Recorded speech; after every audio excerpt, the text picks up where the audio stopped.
नेपाल की राजनीति में एक अंतर्राष्ट्रीय मुद्दा है और वो अंतर्राष्ट्रीय मुद्दा है भारत के साथ सीमा विवाद का। सीमा विवाद ये कि भारत के एक क्षेत्र जिसमें लिपुलेख, कालापानी और लिम्पुधुरा, इस क्षेत्र का जो एरिया है लगभग 300 स्क्वायर किलोमीटर के आसपास का, इसे नेपाल क्लेम करता है कि यह हमारा है। अब यह सीमा विवाद क्या है मैं आगे चल के आपको बताऊंगा। फिलहाल के लिए इस विवाद को दिमाग में रखिए। इनसे इस विवाद पर सवाल पूछा गया। विवाद पर सवाल पूछा गया सदन में कि आपका क्या स्टैंड है। ऐसा क्यों था? क्योंकि जब इनका चुनाव प्रचार होता था या इनका कार्यालय दिखाया जाता था पहले भी, तो उस कार्यालय में दिखाते ऐसे थे कि इनके पीछे एक मैप लगा हुआ है, जिस मैप में इन्होंने नेपाल का नया मैप लगाया हुआ है, जिसमें उस क्षेत्र को कोट किया हुआ है जो 1960s में नेपाल अपने मैप पे नहीं दिखाता था। लेकिन 1990s के दौर के बाद की जो सरकारें आई, उन्होंने लिपुलेख, कालापानी और लिम्पुधुरा जो क्षेत्र है उन्हें अपने मैप के अंदर दिखाना शुरू किया था। एनीवे, ये जब सारा कार्यक्रम चल रहा था नेपाल के अंदर, तो इस पूरे कार्यक्रम में चुनाव प्रचार भी हुए और उनकी एक इमेज बनकर आ गई कि ये वो व्यक्ति हैं जो भारत से अपना क्षेत्र मांगेंगे। ठीक है साहब, संसद में सवाल पूछ लिया गया। संसद में सवाल पूछ लिया गया, ये जवाब देते हुए निकल गए, अति उत्साह में एक लाइन बोल गए और वो लाइन थी कि भारत ने ही नहीं, हमने भी भारत का क्षेत्र कब्जाया हुआ है। ये ऐसी स्थिति है कि आप अगर अंतर्राष्ट्रीय मंच पर यह लाइन सुनते हैं कि नेपाल ने भारत का क्षेत्र कब्जा कर रखा है, तो इसके दो मायने निकलते हैं कि नेपाल इतना शक्तिशाली हो गया कि उसने भारत का क्षेत्र एनक्रोच कर लिया। नंबर दूसरा, नेपाल और भारत के संबंध तो बहुत अच्छे थे, क्या ये जब से कालापानी विवाद हुआ है उसके बाद इन लोगों ने जमीन हड़प ली? तमाम तरह की बातें निकलने लगी। तीसरा, अंतर्राष्ट्रीय मंचों पर जब जब नेपाल बात करता था भारत के बारे में, तो यही बात करता था कि साहब इन्होंने हमारा क्षेत्र ले रखा है, वो हमें दिलवा दो।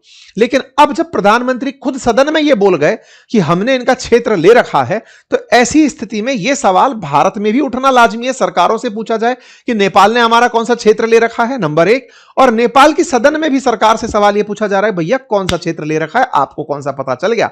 तो उन्होंने कहा कि मुझे जब मैं प्रधानमंत्री बना तो पता चला कि हमारे पास भी उनका काफी सारा क्षेत्र है। अब हमारे पास भी है, तो दोनों ही तरफ की सरकारों से पूछा जाने वाला सवाल है। भारत सरकार से भी कि बताओ सर आपका कौन सा क्षेत्र नेपाल के पास है, और नेपाल से भी कि नेपाल आप बताओ आपका कौन सा क्षेत्र है। तो सब दोनों तरह की बातें हुई। नेपाल के अंदर अपोजिशन ने इस बात को हाथों हाथ उठाया और सवाल पूछा कि सब क्लैरिटी चाहिए कि मामला है क्या। चलिए साहब, इस बात को उस समय बालिद शाह क्लियर नहीं कर पाए। बाद में उनकी पार्टी की तरफ से बयान आए, उसमें उन्होंने यह कहा कि यह असल में सेना के माध्यम से हुए कब्जे की बात नहीं कर रहे हैं। सीमा क्षेत्र पर बहुत सारे भारत और नेपाल की जो पोरस सीमा है, असल में इसका एक पूरा इतिहास है, अगर आप चाहें तो मैं उस इतिहास पर सीधा लैंड करूं, लेकिन इससे पहले इतना सा समझ लो, पोरस सीमाएं मतलब हम लोगों ने बाड़बंदी नहीं कर रखी है। इसके पीछे हमारा एग्रीमेंट है भारत और नेपाल के बीच का कि हम लोग अपनी सीमाओं पर तार नहीं बांधेंगे, खुले रहेंगे, रोटी बेटी का संबंध है, आते जाते रहेंगे। ऐसे में जहां जहां अपन ने पिलर्स लगाए हुए हैं कि ये बॉर्डर पिलर्स हैं कि यहां नेपाल है, यहां भारत है, उस पिलर के 10 गज की जमीन ऐसी होती है जहां पर नो मैंस लैंड होता है, यानी कि इस पर कोई कंस्ट्रक्शन कोई व्यक्ति नहीं कर सकता। उस 10 गजा जमीन के ऊपर नेपाल में या फिर भारत में कई बार एनक्रोचमेंट हो जाता है। जैसे बिहार से जो बॉर्डर लग रहा है वहां पर अतिक्रमण कई जगह पर देखा जाता है। जब अतिक्रमण होता है तो उस जगह को उन्होंने कब्जे में कंसीडर कर लिया। और ऐसा भी है कि जब बॉर्डर फेंसिंग नहीं है तो भारत के कई लोग नेपाल में जाके खेती कर रहे हैं, वहां पे जमीन खरीद रखी है, और नेपाल के लोगों ने भारत की तरफ आकर के जमीनें खरीद रखी हैं और वहां पर खेती कर रहे हैं। तो एक ऐसा उस क्षेत्र के अंदर, जबकि सशस्त्र सीमा बल सुरक्षा करती है भारत की तरफ से, उनकी भी सशस्त्र पुलिस वहां से जाकर के सीमा की सुरक्षा करती है, लेकिन वो एनक्रोचमेंट ही हटाने का काम करती है। दोनों के बीच में इतना मतलब घुलन मिलन है कि आप इसे सेपरेट नहीं कर सकते, इतने इन्वॉल्व हैं। लेकिन जब इन्होंने ये बात बोली तो फिर चर्चा इतिहास तक पहुंची कि आफ्टर ऑल कहानी क्या है और इस कहानी में असल विवाद क्या है। और आज जब बालिद शाह ये बात बोल गए तो इस बोलने में वो एक लाइन और बोल गए, और वो ये था कि हमने भी कब्जा कर रखा है, और दूसरा, हम ब्रिटेन से बात कर रहे हैं कि वो इस विवाद को सुलझाए। कौन से विवाद को? बोले काला पानी विवाद को सुलझाए। भैया ब्रिटेन कौन? बोले ब्रिटेन वो जिसके चलते ये सारा विवाद हुआ था। बोले भाई साहब तब तो आप गुलाम थे। गुलामी में और अब में, यानी कि जब भारत के ऊपर अंग्रेजों का शासन था तब से और अब में कैसे ये फैसले कर लिए जाएं कि नहीं, फैसले ब्रिटिशर्स करेंगे। तो उन्होंने जब ब्रिटिशर्स का नाम लिया तो वो दूसरा बवाल था जिस पर भारत की प्रतिक्रिया आई और खुद नेपाल की भी प्रतिक्रिया आई कि नहीं भाई, हमें कोई और नहीं चाहिए। चलिए खैर, अब इस बात को थोड़ा सा ब्रिटेन तक लेकर चलते हैं। तो देखिए कहानी जाती है थोड़ा पीछे की तरफ, जब भारत के अंदर अंग्रेजों का शासन आया और नेपाल के अंदर नेपाल के राजाओं का शासन था। जमीन की विवाद नेपाल के साथ भारत के रहे, यानी कि अंग्रेजों के रहे। अंग्रेज नेपाल से जब जंग में रहे तो एक जंग हुई और उस जंग के बाद 1814 से 16 के बीच में एक संधि हुई। नेपाल और ब्रिटिशर्स के बीच की उस जंग में एक संधि गठित हुई जिसका नाम सुगौली की संधि रखा गया, जिसमें यह डिसाइड किया गया कि कौन सा क्षेत्र नेपाल का होगा और कौन सा भारत का होगा। एक तरह से सीमा निर्धारित कर दी गई। सीमा निर्धारित करने में यह कहा गया कि नेपाल के पश्चिम की तरफ बोले तो उत्तराखंड वाली साइड, नेपाल के पश्चिम बोले उत्तराखंड वाली साइड, यहां पर एक रिवर है जिसका नाम है काली रिवर। इस काली रिवर से लेकर के नेपाल के पूर्व साइड यानी कि आपके सिक्किम वाली साइड, यहां एक रिवर है जिसका नाम है मेची रिवर। तो बोले इन दोनों के बीच में नेपाल होगा। बोले ठीक बात है। ऐसे ही दक्षिण की तरफ यानी कि नेपाल के उत्तर की तरफ अगर चाइना पड़ता है तो दक्षिण की तरफ जहां बिहार वाली क्षेत्र है, यहां पर नारायणी रिवर, जिसे भारत में गंडक रिवर के नाम से जानते हैं, बोले वो वाली जो जगह है वो बॉर्डर बनेगी। तो रिवर्स के साथ नेपाल के बॉर्डर बांध दिए गए। सुगौली की संधि में जब यह बात कही गई कि भारत के साथ काली रिवर से पूर्व की तरफ नेपाल है, पश्चिम की तरफ भारत है, यहां तक तो कोई दिक्कत नहीं थी। दिक्कत हुई जब मैप पर आप जूम करके देखते हैं तो ये काली रिवर जो है ना, ये दो भागों से निकल कर आ रही है। यानी कि आप अप स्ट्रीम से देखें तो आप पाएंगे कि काली रिवर दो जगह से आ रही है। यानी समझिए कि एक मुख्य धारा में एक समानांतर धारा आकर के मिल रही है, सहायक रिवर आकर के मिलती है, ऐसा लगता है। यानी कि काली रिवर का ओरिजिन कहां है? तो भारत के हिसाब से अगर काला पानी से ओरिजिन है तो नेपाल के हिसाब से लिम्प्युधुरा से उसका ओरिजिन है। मतलब इस मैप को अगर आप ध्यान से देखें तो एक कॉर्नर जिस पर ये मेजर स्ट्रीम चलती हुई आ रही है वो लिम्प्युधुरा से चलती आ रही है। अगर सुगौली की संधि में लिम्प्युधुरा लिखा, सुगौली की संधि में काली नदी के पूर्व का क्षेत्र लिखा है, तो इनका मानना है कि जो मेन स्ट्रीम जा रही है, मुख्य धारा जो पानी की जा रही है, इस पानी के पूर्व का जो पूरा क्षेत्र है, इस पूर्व के क्षेत्र को नेपाल माना जाए। और भारत ने क्या किया, इस मुख्य धारा के जो साइड वाला जो पानी का जो क्षेत्र दिख रहा है, हल्का सा जो पानी आ रहा है, छोटी धारा जो आ रही है, यहां से पूर्व का क्षेत्र नेपाल का माना। अब ये एम्बिग्यूटी कैसे आई? एम्बिग्यूटी शुरुआत में ऐसे आई कि नेपाल ने जब ब्रिटेन के साथ संबंध मतलब समझौता किया था सुगौली संधि के माध्यम से, उस समय ब्रिटिशर्स ने भी इस मैप को इतना पब्लिश नहीं किया था, यानी कि इसका डिस्कशन नहीं किया था। 1860s के अराउंड ब्रिटिशर्स को यह समझ आया कि हमें यह क्लियर करना पड़ेगा कि हम लोग कहां से भारत का बॉर्डर मानेंगे। तो उन्होंने खुद ने काला पानी के पूर्व वाले क्षेत्र को नेपाल माना। जो भारत मानता है आज भी वो ब्रिटिशर्स का माना हुआ है, लेकिन ब्रिटिशर्स ने इस बात को ऑन पेपर नहीं लिया, बस मैप ड्रॉ कर दिया। सुगौली की संधि में बस काली नदी के पूर्व का क्षेत्र लिखा है। तो नेपाल यह कहता है कि जो सुगौली की संधि 1816 वाली है उसमें काली नदी के पूर्व का क्षेत्र हमको बताया गया है, तो वो पूर्व का क्षेत्र पूरा नेपाल है, तो वो हमारा होना चाहिए। भारत कहता है कि 1860 के ब्रिटिशर्स द्वारा यूज किए मैप देखोगे तो उसमें जो काला पानी है उसके पूर्व का जो एरिया है वो आप लोगों का है, यानी कि लिपुलेख और काला पानी इसके पूर्व का जो एरिया है वो आप लोगों का है। इसी कारण से भारत लिपुलेख, लिपुलेख क्या है? भारत के और चाइना के और नेपाल के बॉर्डर पर ट्राई जंक्शन है, यहीं से कैलाश मानसरोवर की यात्रा होती है। तो भारत ने अभी क्या कैलाश मानसरोवर यात्रा इसी लिपुलेख पास से होकर कैलाश मानसरोवर के लिए खोलने का अनाउंसमेंट किया। नेपाल इस बात पर ऑफेंड हुआ कि चाइना वालों और इंडिया वालों आपने हमसे पूछा ही नहीं, लिपुलेख तो हमारे क्षेत्र में पड़ता है, नेपाल से होकर आप जा रहे हो, हमें बता ही नहीं रहे हो। भारत इस चीज में क्यों नहीं पूछ रहा है? अगर हम ये नेपाल को दे दें तो हमारा पूरा पूरा लिपुलेख का जो कनेक्ट है वो खत्म हो जाएगा। भारत ने चाइना से हाल ही में लिपुलेख के थ्रू अभी मतलब व्यापार के लिए भी रास्ता खोलने की बात कही है।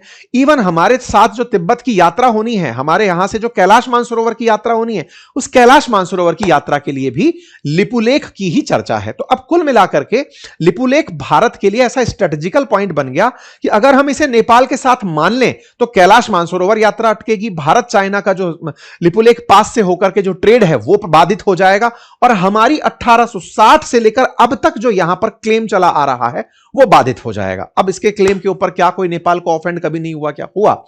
कब हुआ उस पर चलते हैं। तो हुआ यह कि अंग्रेज आराम से रहते चले। भारत को जब आजाद करके गए 1947 में, तब फिर से भारत और नेपाल ने खुद करके आपस में एक दूसरे के साथ संबंध वापस से ओपन किए।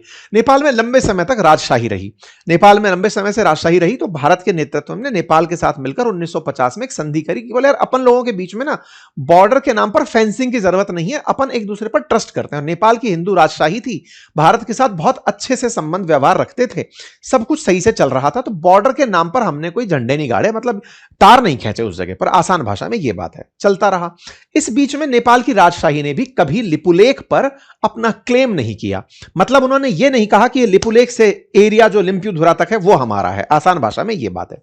1990 तक पहुंचते पहुंचते नेपाल में सत्ता परिवर्तन होता है और लोकतांत्रिक व्यवस्थाएं आती हैं, राजतंत्र खत्म हो जाता है। जब यहां पर लोकतांत्रिक व्यवस्थाएं आती हैं तब सरकारों ने अपने मैप वगैरह को देखना शुरू किया। इस बीच में नेपाल की राजनीति में चाइना का इंटरफेरेंस बढ़ चुका था। भारत और नेपाल की जितनी नजदीकियां थी, चीन उनको एक एक करके बरगलाना शुरू कर चुका था कि देखिए आपके लिए भारत ठीक नहीं है, आप दोनों एक दूसरे के इतने नजदीक हैं, आपकी इकोनॉमी के लिए नुकसान है, तमाम बातें। मतलब हालत यह है कि बहुत सारे नेपाली भारतीय सेना में भी बड़े पदों पर बैठे हुए हैं, नेपाल से आए हुए जो सिटीजन हैं। ठीक है, ओके। चाइना ने हमेशा नेपाल को यह बताया कि इंडिया वालों ने आपको एज ए बफर स्टेट रखा हुआ है कि हम भारत पर कोई एक्शन ना लें, आपको सबसे पहले नुकसान पहुंचाएं। तो एक तरह का लंबा कूटनीतिक दांवपेच चलता रहा। नेपाल को बरगलाने में नेपाल के अंदर चीनियों का प्रभाव, माओइस्ट कम्युनिस्ट पार्टियों का गठन होना शुरू हुआ, कई कम्युनिस्ट पार्टी चुनाव में आना शुरू हुई, एक तरह से चीनी इंफ्लुएंस आना शुरू हुआ। जब आना शुरू हुआ तो बोले किस बात पर पूरे देश को भारत विरोध में लाया जा सकता है, तो बोले सीमा विवाद खोजो। सीमा विवाद खोजा गया तो निकल कर आया कि 1816 की संधि को भारत नहीं मान रहा है। अच्छा, यह बात हाईलाइट कब हुई? हुआ यह कि जब भारत ने 370 धारा 370 हटाई, कश्मीर को यूनियन टेरिटरी से स्टेट बनाया, स्टेट से यूनियन टेरिटरी बनाया और नया मैप जारी किया पूरे भारत का। तो भारत के सर्वे ऑफ इंडिया के द्वारा जो मैप जारी किया गया, उसमें जो हमारा मैप था उसमें इस बात को, लिपुलेख, कालापानी, लिम्प्यूधुरा को देखकर नेपाल ने उस पर तुरंत प्रतिक्रिया करी कि आप इस क्षेत्र को अपना क्यों दिखा रहे हैं। मतलब समझिए कि वो इग्नाइटिंग पॉइंट क्या था। तो 19 से 20 के बीच का, 2019 से 20 का वो पॉइंट था जब भारत का नया मैप आया। नया मैप क्यों? क्योंकि आपने अब कश्मीर को लद्दाख के अंदर, जम्मू कश्मीर के अंदर बांटा था, आपने उनको यूटीज के अंदर बांटा था। ठीक है साहब। नेपाल वाले इस मामले को भुनाने निकल पड़े। उन्होंने कहा कि अब लो बेटा, वहां की सरकारों ने इतना तक क्लेम कर दिया कि नेपाल में जो कोरोना आया है वो भारत की देन है। और इतना ही नहीं, वो इस मामले को राजनीति में भारत के खिलाफ बयानबाजी में, और उस बीच में मतलब समझिए कि 19 से लेकर के 25 के बीच में भारत और नेपाल के संबंधों में काफी तल्खियां आई। वहां की सरकारों ने भारत के खिलाफ खूब अनर्गल बयानबाजी की। बयानबाजी में खुद का नया मैप जारी करना, वृहद नेपाल दिखाना, नोट पर नया नेपाल का मैप जारी करना, जिसमें उस 30 ट्रायंगुलर क्षेत्र को दिखाकर यह राष्ट्रीय अस्मिता से जोड़ना ताकि नेपाल के लोगों को कनेक्ट किया जा सके कि भारत आपका दुश्मन है। यह वो क्षेत्र था जो चला आ रहा था 1860 से। अब नेपाल आपका दुश्मन, भारत आपका दुश्मन, यह जो स्थिति पैदा की गई, भारत में भी कई तरह की बयानबाजी, एंटी नेपाल हुई। मतलब 5 साल के अंदर बहुत ज्यादा गंध फैल गई। खैर, वो जो सरकारें गंध फैला रही थी वो फेल मारी, क्योंकि बहुत सारे लोगों ने समझा कि गलती हो रही है। उनकी गलतियां उनके भ्रष्टाचार में दिखाई देने लगी। सत्ता परिवर्तित हुई, जैनजी आंदोलन हुआ, स्वतः ही वो सरकारें खत्म हुई और बालेन शाह आए। बालेन शाह भी लेकिन उन्हीं सरकारों के इन्फ्लुएंस से प्रभावित थे। वो यूथ से उस प्लान को एंडोर्स कर चुके थे जो इन सरकारों ने घुसाया था कि भारत विरोधी है हमारा, तो हमारे इस क्षेत्र के लिए हम क्या कर सकते हैं। तो उन्होंने भी अपने प्रचार में हमेशा उस चीज को कि भारत से अपना हिस्सा हम लेंगे, ये इस तरह से उनका प्रचारित तंत्र चलता रहा। तस्वीरों में, अपने पीछे लगी तस्वीरों में वो उस चीज को दिखाते रहे। यह साफ हो गया। तो अब आप इस मसले को समझ गए। चूंकि ये ब्रिटिशर्स के सामने की सुगौली की संधि है, तो बालेन शाह ने जब सदन के अंदर ये वाली बात बोली कि साहब हम उसको वापस लेंगे, तो ये बोलने के पीछे का लॉजिक क्या था कि ब्रिटिशर्स से संधि थी तो हम ब्रिटिशर्स की मध्यस्थता चाहते हैं। भारत ने कहा भैया आजाद हो चुके हो, अब तक कहां लेके घूम रहे हो, तो ये एक सेंस नहीं। और ब्रिटेन ने भी इनकार कर दिया कि नहीं भाई, हम इस मामले में बिल्कुल इंटरेस्टेड नहीं है। एनीवे, अब सवाल करते हैं कि साहब इस बीच में बालेन शाह ने अपनी राजनीतिक सूझबूझ में कमी कहां दिखाई, विशेष रूप से विदेश नीति के मामले में, कूटनीति के मामले में, और विशेष रूप से भारत के मामले में उनके कौन से फेलियर्स हैं जो बहुत सारे लोग कोट कर रहे हैं। नंबर 1, शुरुआत से अगर आप देखें, जब से बालेन शाह ने शपथ ली है, एक कस्टम रहा है कि नेपाल में जब भी कोई नया प्रधानमंत्री आता है वो भारत आता है। भारत क्यों आएगा साहब, कोई भारत में उसका क्या है? भारत आने के पीछे रीजन यह है कि नेपाल का मैक्सिमम ट्रेड इंडिया के साथ है। जब आप बॉर्डर पर इतना ट्रस्ट रखकर चल रहे हैं तो भारत के साथ आपका व्यवहार है कि साहब बन गए हैं एक मित्रतावत। भारत ने इनवाइट भी भेजा, लेकिन बालेन शाह ने अपनी कंडीशन डाल दी कि मैं 1 साल तक किसी भी देश की यात्रा नहीं करूंगा। नंबर 1। नंबर 2, एक कस्टम होता है नेपाल का, जब भी कोई प्रधानमंत्री बनता है, आप कहेंगे सर कोई देश का प्रधानमंत्री, अरे अपने बिहार का मुख्यमंत्री और नेपाल का प्रधानमंत्री ज्यादा पावरफुल अपने बिहार वाले होंगे। कारण ये रिसोर्सेज बहुत है और बहुत सारी हमारे यहां पर मतलब तमाम प्रकार की सुविधाएं हैं। प्लेन्स में बैठे ना आप लोग, क्षेत्रफल के आधार पर देखोगे तो लगभग बराबर से ही हैं। तो भारत में नेपाल जैसे कई राज्य हैं, तो आप समझिए कि मुख्यमंत्री की तरह उनके कैलिबर को आप ट्रीट कर सकते हैं। ऐसे में नेपाल के प्रधानमंत्री को भारत के राजदूत से मिलना होता है, एक सिस्टम है। जैसे अगर अभी तारिक रहमान जब बांग्लादेश के पीएम बने तो भारत के जो वहां पर राजदूत से उनसे उनकी मुलाकात होनी होती है। इन्होंने भारत के राजदूत से मुलाकात नहीं करी और किसी और देश के से भी नहीं करी, ताकि आप उन्हें ब्लेम करें कि साहब उनसे भी नहीं मिले। तो इन्होंने क्या किया, नेपाल में जितने भी देशों के राजदूत हैं उनको एक साथ बुलाया, एक टेबल पर बिठा के मुलाकात कर ली। लोगों ने कहा वाह साहब ये तो बड़ा तगड़ा मूव चलाया आपने, मतलब सबको एक साथ ही टेबल पर बिठा दिया। इसके बाद भारत को एक तरीके का इन्होंने मैसेज दिया कि मैं आपको सबकी तरह ट्रीट कर रहा हूं, जबकि नेपाल इस बात को शायद मिस कर रहा है कि भारत अगर तेल सप्लाई रोक दे, खाद्यान्न सप्लाई रोक दे, बहुत जरूरी एसेंशियल सामान रोक दे, नेपालियों के बॉर्डर पर क्रॉप फेंसिंग कर दे, तो नेपाल सरवाइव नहीं कर पाएगा। मतलब चाइना के ऊपर कितना भी डिपेंडेंट हो जाए तो भी सरवाइव नहीं कर पाएगा। लेकिन उन्होंने जो एरोगेंस दिखाया वो बचकाना था, क्योंकि अभी कूटनीति के अनुभव कम थे। खैर कोई बात नहीं, उन्होंने फिर एक और कदम उठाया।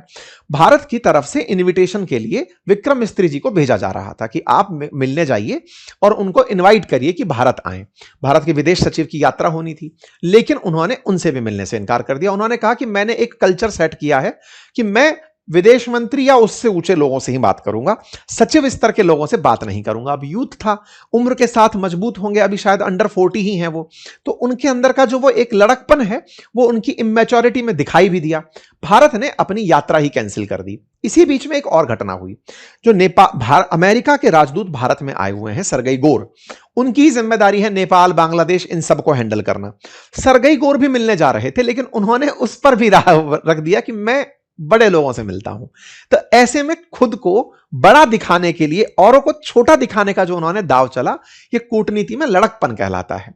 ऐसे ही सरगई गोर से नहीं मिले, विक्रम मिस्त्री से नहीं मिले, और अब जब आए बयान देने सदन में पहली बार तो कहे कि मैं ब्रिटेन की मध्यस्थता चाहूंगा और भारत का क्षेत्र तो हमने भी कब्जा कर रखा है। इससे लोगों ने कहा कि ये आपकी सूझबूझ की कमी, आप सेल्फ गोल कर गए। भारत इस मामले में आपको एंडोर्स नहीं करेगा, समर्थन नहीं देगा। तीसरी चीज क्या हुई, इसके साथ साथ इन्होंने कुछ और समझदारी दिखाई, जिनमें से कैलाश मानसरोवर जाने वाले जो लोग हैं जो लिपुलेख से जाएंगे उस पर इन्होंने ऑफेंस दिखाया कि साहब लिपुलेख होकर जा रहे हो, हमसे नहीं पूछ रहे हो। ऐसे ही भारत से जो माल नेपाल में जा रहा है उस पर इन्होंने बॉर्डर टैक्स वसूलने की बात कर दी। तो कुल मिलाकर के इनके द्वारा जो कार्य किए जाने शुरू हुए वो एक बार के लिए सुनने में जैन जी को पसंद आए कि यार बहुत ही तगड़ा काम कर रहे हैं हमारे तो नायक के अनिल कपूर, लेकिन उसमें जो कूटनीति है कि भारत का साथ उन्हें बहुत जरूरी है। आप ऐसे समझिए, आज अंतरराष्ट्रीय स्तर पर तेल की बढ़ती कीमतों में भारत नेपाल को तेल की आपूर्ति सुनिश्चित करता है, भूटान को सुनिश्चित करता है। अगर भारत 2 मिनट के लिए भी यह कहे कि पोर्ट का एक्सेस बंद है या तेल की सप्लाई बंद है, इसके कई मायने निकलेंगे। पर जो भी है, भारत छोटी छोटी बातों पर ऐसे ऑफेंड नहीं होगा। उम्मीद करते हैं कि वो अपनी राजनीतिक मतलब एक तरह से क्या है दृढ़ता दिखाएं और दिखाएं कि कूटनीति में भी उनकी समझ है। उनकी पार्टी की तरफ से रवि लामिछाने, आरएसपी पार्टी की तरफ से इन दिनों भारत आए हुए हैं और भारत ने उन्हें भी साधने का खूब प्रयास किया है। नितिन नवीन जो बीजेपी के प्रमुख हैं, हेड हैं, उन्होंने उनको इनवाइट किया कि आप आइए। तो जिस पार्टी से आते हैं बालेन शाह, उसी के ही पार्टी अध्यक्ष जो हैं वो भारत की यात्रा पर हैं और भारत में उनका स्वागत ऐसे हुआ है जितना तो अमेरिका के विदेश मंत्री भी नहीं हुआ। ऐसे में भारत कुछ प्रयास कर रहा है कि उनके साथ चीजों को नॉर्मलाइज किया जाए, नेपाल के साथ चीजें सामान्य हो। खैर, यह था विश्लेषण। आप कैसे देखते हैं इस पूरे घटनाक्रम को जरूर बताएं। अगर आपको यह जानकारी पसंद आई हो तो साथियों से अवश्य साझा करें। चैनल पर नए हैं तो सब्सक्राइब कर लें। बाकी एआई का कोर्स लिंक कमेंट बॉक्स में पिन है। आप भी सीखना चाहें, बच्चों को भी सिखाना चाहें तो अवश्य सिखाएं।